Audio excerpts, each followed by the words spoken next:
नमस्कार, मैं प्रखर आप सभी के समक्ष आज हम कला उत्सव के अंतर्गत पारंपरिक कहानी वाचन लेके प्रस्तुत है। तो लीजिए, प्रस्तुत है रामानुजन, एक छोटे से गांव का लड़का जो गणित की दुनिया में अपना नाम कमाया और अपने आप को श्रेष्ठ बनाया।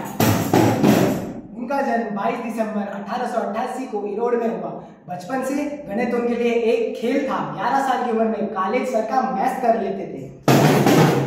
रामानुजन की प्रतिभा नहीं थी, उनका गणित ऐसा था जिसे किसी ने देखा था न कभी लिखा था। आज हम उसी महान व्यक्ति के व्यक्तित्व पे चर्चा करेंगे और एक कहानी सुनाएंगे जिसका शीर्षक है एक साधारण पुत्र।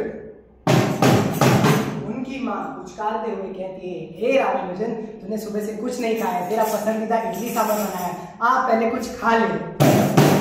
रामानुजन नीचे नजर करते हुए कहते हैं, माँ बस ये सवाल हल कर लूं, फिर मैं खा लूंगा, माँ फिर खा लूंगा।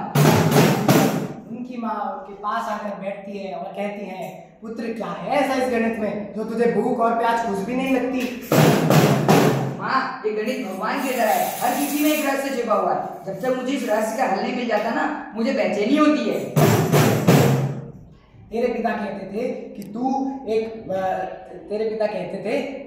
तू एक कुछ खास है और दुनिया में भगवान ने तेरे लिए एक नई राह चुनी है, लेकिन पुत्र तुझे इस राह पर अकेले ही चलना होगा। माँ, मुझे डर नहीं है, मैं बस इतना चाहता हूँ कि पूरी दुनिया गणित का ज्ञान ले और अंकों की भाषा समझे। उनकी माँ के आंखों में आंसू और कहती है, तेरा विश्वास ही मेरी ताकत है, लेकिन पुत्र वादा कर, तुझे अपने शरीर का भी ख्याल रखना होगा, क्योंकि तेरा शरीर ही तेरी साधन है।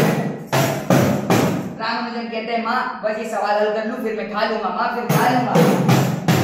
उनकी माँ मुस्कुराते हुए भगवान से बात कर रही हो और मन ही मन कहती है, हे नामदेवी देवी, मेरे पुत्र को मार्ग दिखाओ, मेरे पुत्र को दिशा दो, मेरे पुत्र को सहन शक्ति भी दो। ये किसी स्कूल का विद्यार्थी नहीं, स्वयं ब्रह्मा के स्कूल से आया है। ब्रह्मा के स्कूल से आया है।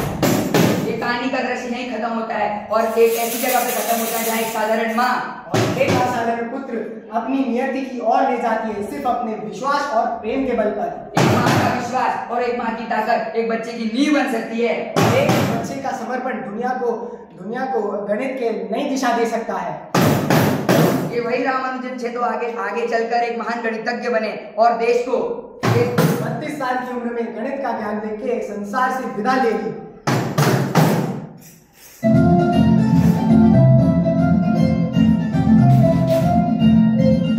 अंकों का वो था खिलाड़ी, छोटा सा जिसका सफर हो